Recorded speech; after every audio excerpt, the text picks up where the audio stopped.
प्रभो, आप मन, बुद्धि और इंद्रिय आदि कारणों से, चिंतन, कर्म आदि के साधनों से सर्वथा रहित हैं, फिर भी आप समस्त अंतःकरण और ब्रह्म कारणों की शक्तियों से सदा सर्वदा संपन्न हैं। आप स्वतः सिद्ध, ज्ञानवान, स्वयं प्रकाश हैं।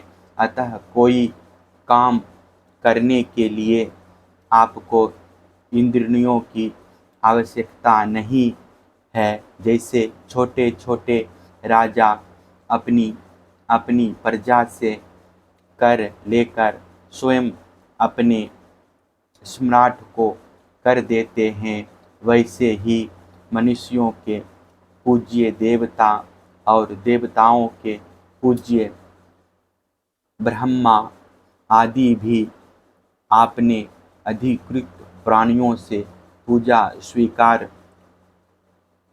करते हैं और माया के अधीन होकर आपकी पूजा करते रहते हैं।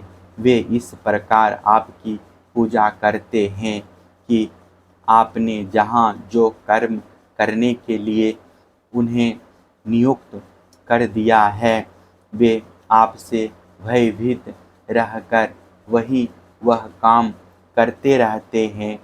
नित्य मुक्त आप मायातीत हैं, फिर भी जब अपने इच्छन मात्र से, संकल्प मात्र से माया के साथ कीड़ा करते हैं, तब आपका संकेत पाते ही जीवों के सूक्ष्म शरीर और उनके सुप्त कर्म संस्कार जग जाते हैं और चराचर प्राणियों की उत्पत्ति होती है।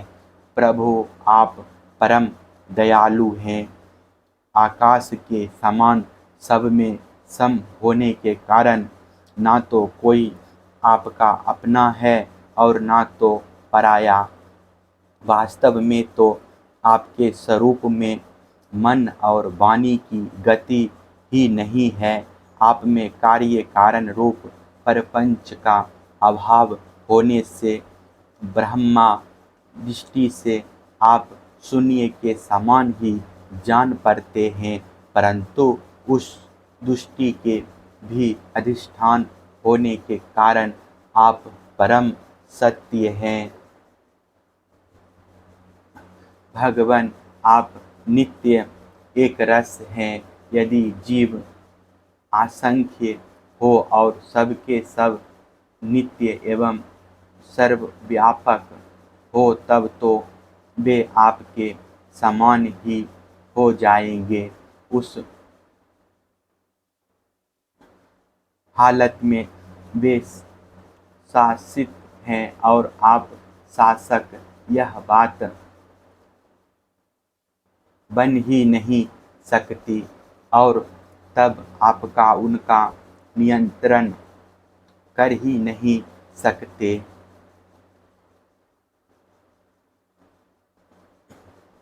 उनका नियंत्रण आप तभी कर सकते हैं जब वे आपसे उत्पन्न एवं आपकी अपेक्षा न्यून हो।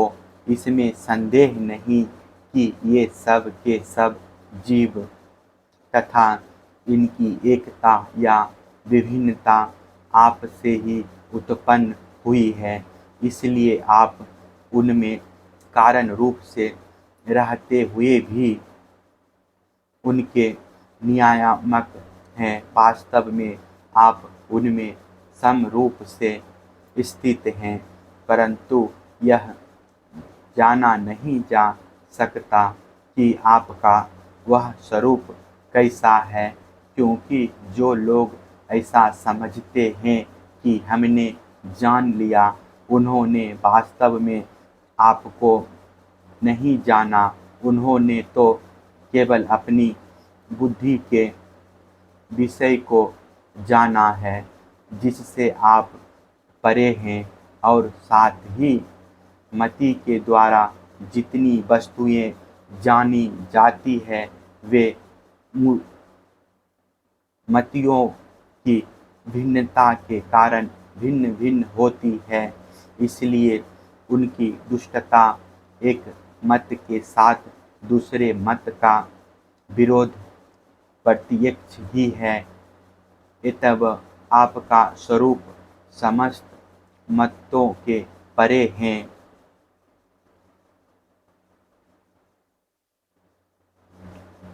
स्वामी, जिस जीव आपसे उत्पन्न होता है, यह कहने का ऐसा अर्थ नहीं है कि आप परिणाम के द्वारा जीव बनते हैं।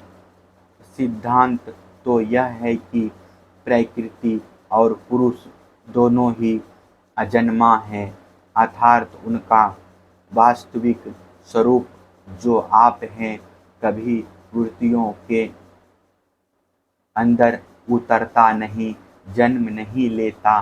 तब प्राणियों का जन्म कैसे होता है? अज्ञान के कारण प्रकृति को पुरुष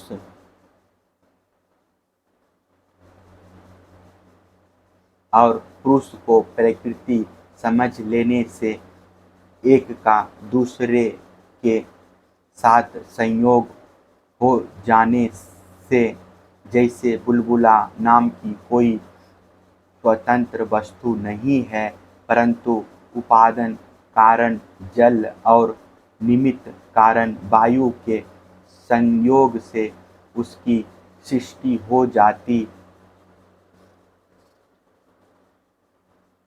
है।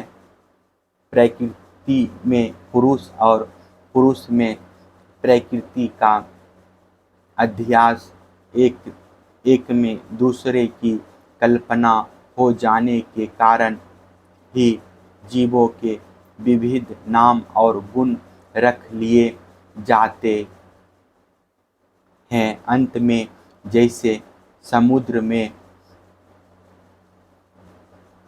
नदियाँ और मधु में समस्त पुष्पों के रस समा जाते हैं, वैसे ही वे सब के सब उपाधि रहित आप में समा जाते हैं।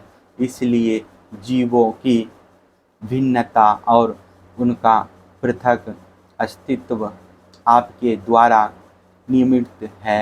उनकी पृथक स्वतंत्रता और सर्वव्यापकता आदि वास्तविक सत्यों को न जानने के कारण ही मानी जाती है। भगवान, सभी जीव आपकी माया से भ्रम में भटक रहे हैं, अपने को आपसे पृथक मानकर जन्म मृत्यु का चक्कर काट रहे हैं।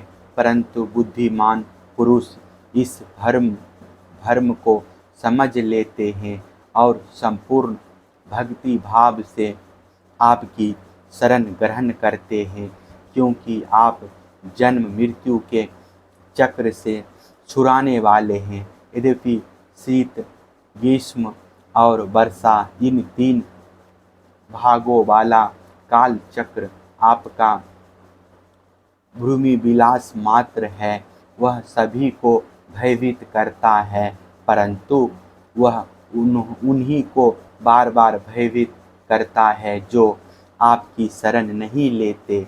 जो आपके शरणागत भक्त हैं, उन्हें भला जन्म मृत्यु रूप संसार का भय कैसे हो सकता है? अजन्मा प्रभु, जिन योगियों ने अपनी इंद्रियां और प्राणों को वश में कर लिया है, वे भी जब गुरुदेव के चरणों की शरण न लेकर उच्छृंखल एवं अत्यंत चंचल मन तुरंग को अपने वश में करने का प्रयत्न करते हैं, तब अपने साधनों में सफल नहीं होते। उन्हें बार बार खेद और सैकड़ों विपत्तियों का सामना करना पड़ता है।